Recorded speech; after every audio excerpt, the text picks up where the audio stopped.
So now the other center which we have here is very important center called as the Vishuddhi chakra. This is the center Vishuddha. One is Shuddha means pure, but Vishuddha means absolutely pure. This has got 16 petals, as we have got the cervical plexus expressed in the gross, which has also got 16 subplexuses. It tallies with medical science completely. Now let us see how is Vishuddhi chakra made. All the vowels that we use come from Vishuddhi chakra. And like in Devanagari language, it is a, I, U, E, I, O, U, Lu, Aha. So, as you know that you cannot compile a word without a vowel. It's so important.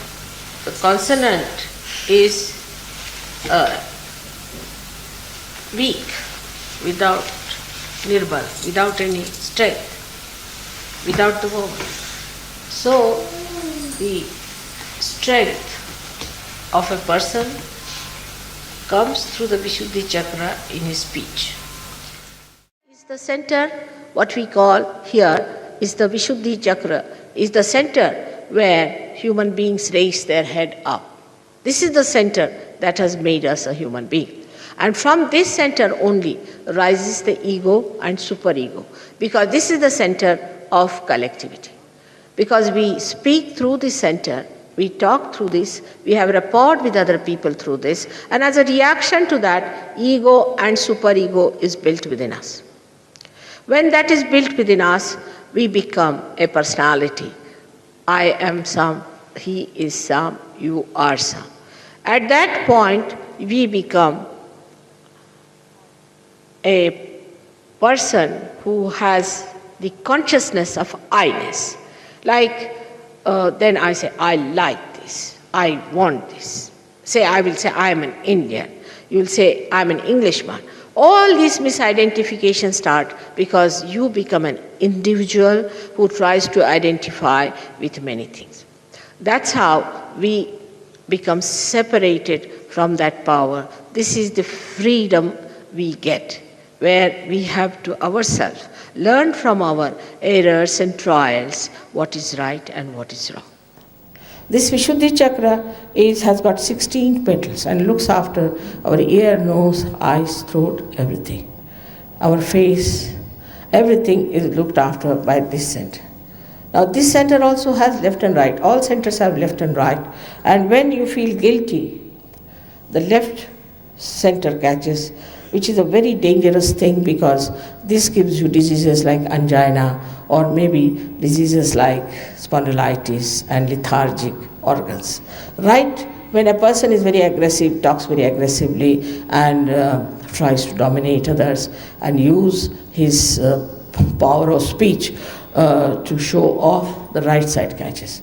The reactions of this can be many, that the hand gets frozen and they also get the cancer of the throat. All kinds of things can happen with this chakra being in trouble.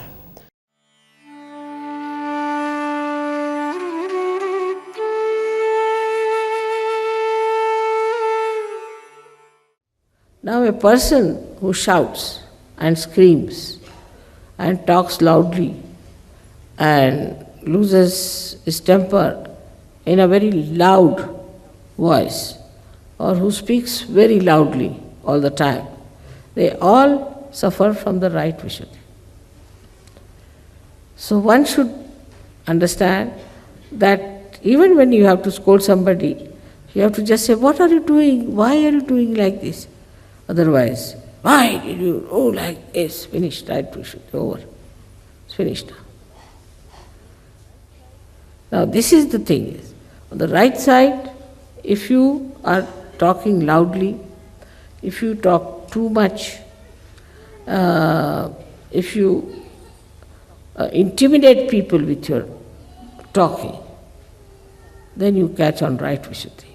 So for that, best is to take some rest and give some rest to your right Vishuddhi by stopping your talk. Go into mauna, they said, just don't talk. For some time if you don't talk, you will see that your Vishuddhi will be improved, your problems will be improved. So what is the divine diplomacy? You don't have to shout, but you change the subject. If you want to bring somebody to some conclusion, then best thing is first to change the subject.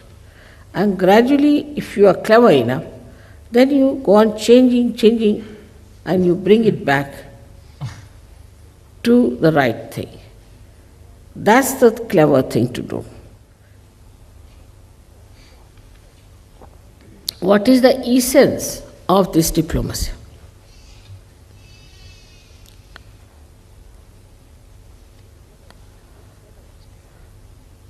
Is benevolence. You have to achieve the benevolence of the whole humanity. This is the essence of it. If you are doing it, you are not doing for yourself, for your gain, you are not doing for the gain of any particular person, but you are doing it for the benevolence of the whole humanity. So once you know this is the essence, so what is the need to shout? By shouting, you are not going to achieve anything. So to play around with it and bring it to that point, which is benevolence. So our right Vishuddhi, we have to have a temperament, a culture, a style, a behavior, which has got the quality which is called as madhurya, means melodious. Melodious. You should talk in such a manner that it should be melodious. The voice of a Sahajogi should be sweet, like that. When you talk to someone, it should be melodious. It should not be aggressive at all, but on the contrary, it should be melodious. It should not be sarcastic. It should not hurt another person. Any word that hurts others cannot be coming from the proper type of right Vishuddhi. So in no way one should hurt. The another quality which we can express through our right Vishuddhi is diplomacy. But there are two types of diplomacies. One is genuine, one is artificial. In the genuine diplomacy, you do not have to take to a certain standard, or you don't have to read some books to know how it is diplomacy. Is it genuinely it comes to you. The whole thing works very sweetly in such a genuine manner. I have used it many a times myself, and you all can use it also many a times. That's only possible if you don't get angry with someone. Not possible if you are angry.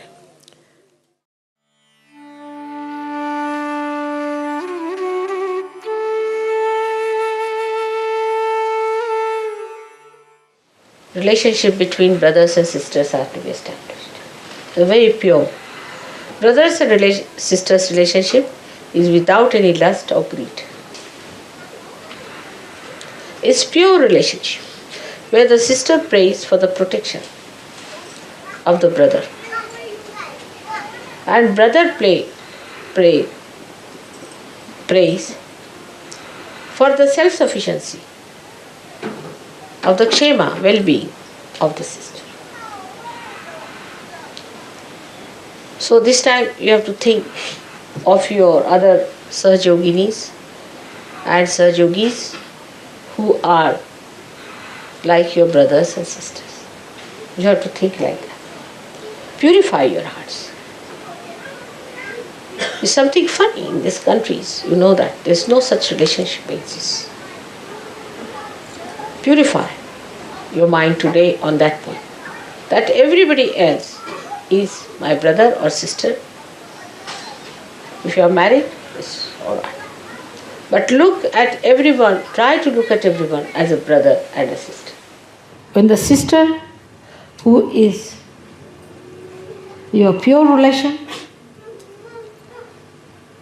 is not treated as a sister, when the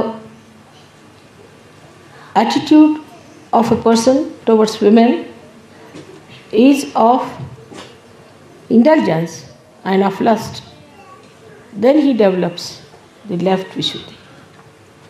When he develops a left Vishuddhi very strongly, and if he has a bad agya, or if he has eyes which are roving eyes, then this left Vishuddhi causes a lot of trouble.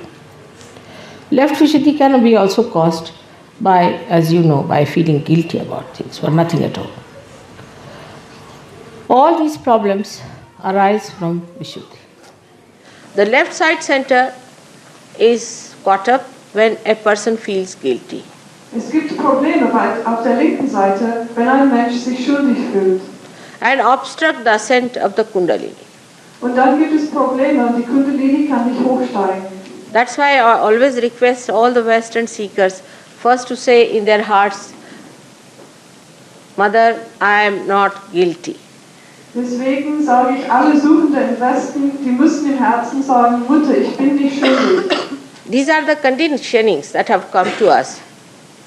Diese Gefühle kommen aus unserer Vergangenheit. From so-called religions, aus Religionen, from so-called psychologists, von der Psychologie, and other people who are responsible for our development in our childhood. Und von anderen Leuten, die was mit unserer Erziehung als Kinder zu tun hatten. When material things very important for the parents, wenn materielle Sachen für die Eltern sehr wichtig waren, they all the time shout at children or correct them, saying that don't spoil the carpet, don't spoil that, don't spoil that. Und sie haben immer geschrien und die Kinder gesagt, sie müssen immer aufpassen auf den Teppich, auf den Tisch und so weiter. And that is how we develop a kind of a guilt within us. Und so entwickeln wir ein großes Schuldgefühl in uns. When we grow up in the schools and colleges, this can be built up very heavily within us too. Und wenn wir in der Schule und an der Universität aufwachsen, dann kriegen wir es noch mehr. So how much important it is to understand the value of left Vishuddhi. All of us catch on left Vishuddhi and we do not think that it is such an important thing. When we say, oh, left Vishuddhi catching means I am feeling guilty. We do not understand that what have I done? I have crossed the limits. That's why it's showing there. I have neglected some kind of a morality. I have gone on a wrong path against mother and father. That's why left Vishuddhi is catching. Left Vishuddhi is the indication of the mistakes, of the wrongs, of the sins. We can't afford to have left Vishuddhi. Sahaja-yogis cannot afford to have left Vishuddhi.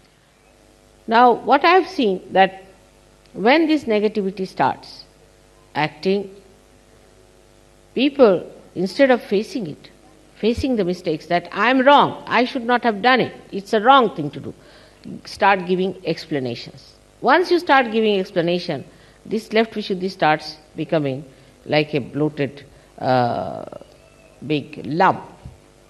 And then there's no possibility of curing, no possibility of cleansing. So people start giving explanation why I did it, why I did this. Once it is said is wrong, to be accepted, all right, next time I'm not going to do it, I'm very sorry. But in the center, when you rise, the Kundalini rises, most of the people have their Vishuddhi got up. Most of the people. So they have to either see that they are not guilty, or they have to see that there is no shouting, nothing, they are not aggressive in their shouts, and plus they have to see that they are completely in balance with themselves. So they are in the central path by which they become sweet, kind and nice. So for us it is important to understand that our Vishuddhi is to be kept clear. First of all, we must have a beautiful heart, a very clean heart, and find out what's wrong with you, get it corrected, which can be done by anyone, and see that you just have a full idea about yourself. about your Vishuddhi. That's only possible, only again it's a vicious circle, if you have a good Vishuddhi. If you don't have a good Vishuddhi, you can never see yourself, because at the Vishuddhi point only you become the witness. You are just a witness when you are at a Vishuddhi point. So you have to be at the Vishuddhi a witness. If you have achieved the witness nature, then you can see in your Vishuddhi what's wrong with you, what's wrong with your problems, with your atmosphere, everything, and you will end up here only, thinking, oh, this is the one that is wrong. Now the main problem before us today is something else, is that we all have to ascend. And ascend with the equal strength. There's a story about some birds who were caught in a net. So they decided that we should get out of this net. And they tried. Everybody tried to get out. But nobody individually could work it out. So they all decided to fly together, 1, 2, 3, and go. And they took all that net with them, and they say then they requested the rats that please come and cut our net, and they were freed. So if it can happen between the rats and the birds, why not between us? So in collectivity, you will be amazed in the collectivity how we could be helpful and joyous with each other.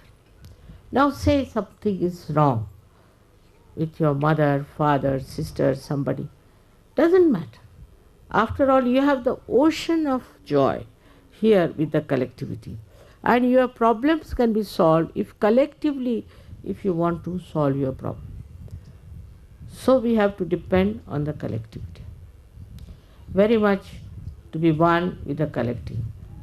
I feel once you jump into the sea of Sahaj, the joy itself draws you together. Meeting each other is such a joyous thing. We have had so many experiences of that, of Sahajogis who have told me how happy they were to find Sahajogis somewhere out of the blue, and how they felt happy. So this tie between the Sahajogis is really the most joyous channel. And that is what is the source, we should say, of our becoming one together. Once you start enjoying each other. Collectivity doesn't mean that we all should be stuck together with some glue or something, or we all become like Gibraltar, rock of Gibraltar. No, it doesn't mean that. It means wherever you are connected. That is collectivity. But if you are not connected and you are just glued together, it's very inconvenient to live under such circumstances. I think people don't even understand the meaning of collectivity. Where there's not the other, ananya, where there's not the other, there's no other personality. These personalities are separated from you because of left and right, or could be both. But you are yourself fully when you are absolutely detached and your Kundalini is dancing. You are alone and never alone.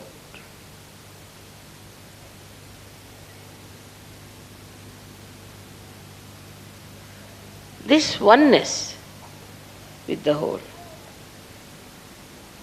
gives you all the security that you want, all the joy you want. And that's why Kundalini awakening means collectivity. Unless and until you want pure collectivity in your being, Kundalini won't rise.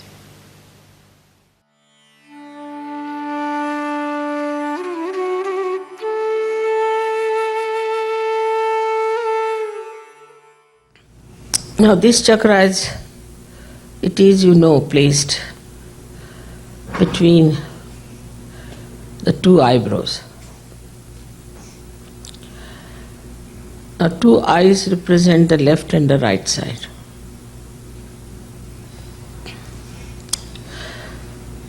So this center is very much guided by our eyes, by our ears, by our nose, tongue, teeth, throat.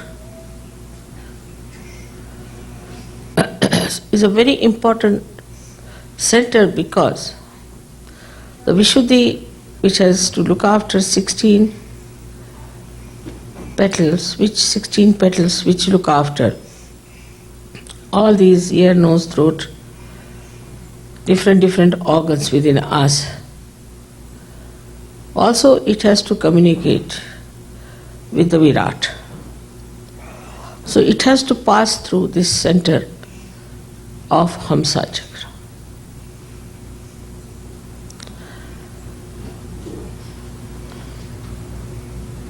Hamsa chakra is the very pivotal center which expresses auspiciousness in our awareness. That means if this center is alert and awakened, then we immediately know what is auspicious and what is not auspicious. Or we can call it, we get the divine discretion. I think it is a part of the genetics that people have discretion between good and bad, destructive and constructive.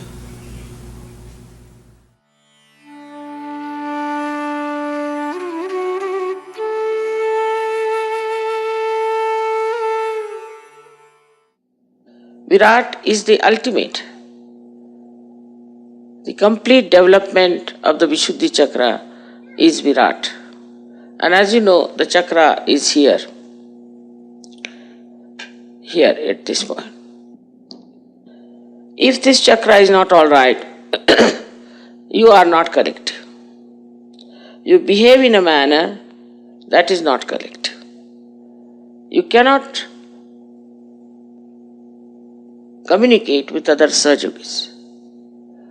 You cannot be friendly, loving, and one with other Sahajogis. Unless and until this center here, Vishuddhi, is all right. And is part of the Ekadasha. Vishuddhi is the center of the Ekadasha Rudra. The discretion power becomes so beautiful of the Hamsa chakra. Because they are all connected, Vishuddhi, Hamsa and Virat. They are all connected centers. It's not only that the Virata improves, but Vishuddhi improves and Hamsa.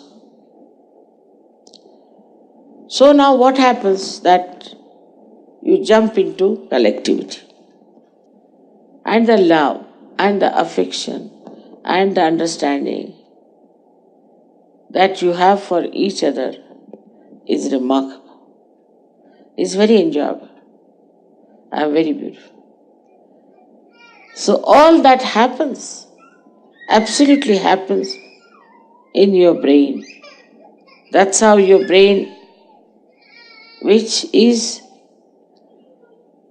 the one which receives all the information and creates all the information, creates all the mental projections, becomes a new vehicle to create a dimension which goes higher, not declining. All of you are part and parcel of that. All of you are part and parcel of that. And all of you are important. All of you have to support that. All of you have to raise it. It is very important. You all should understand your own responsibility. And after Sahaja Yoga, after enlightenment, all the subtleties of the brain and the knowledge starts manifesting and expressing itself.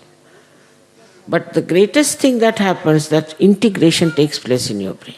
It's not that your heart wants one thing and your brain wants another thing. The integration takes place, and when that integration takes place, it's so easy to lead a very dharmic life. Even without thinking about it, without reading about it, you just become dharmic. You are not to be told that you have to be dharmic. Innately, you become dharmic because your brain, which normally is used for rationality, for justifying all that is wrong, becomes dharmic, becomes divine. So, this is what one has to realize, that after realization, a person gets ideas which are always constructive. And if they are not, then you are not yet a Sahaja Yogi. Constructive and dharmic. That is very, very important for us to understand where is our mind going. Is it contradicting? It is telling something else than what it is. We have to just keep a watch, and you will be amazed to see how your brain has changed its ways. The upside brain has become normal. This you can get very easily if you just meditate every day and see for yourself how the expression of your Sahasrara is penetrating into your being and is acting in your life. Then all the powers of Sahaja Yogi will be manifested, and you don't have to anymore doubt yourself, and others will never doubt. May God bless you.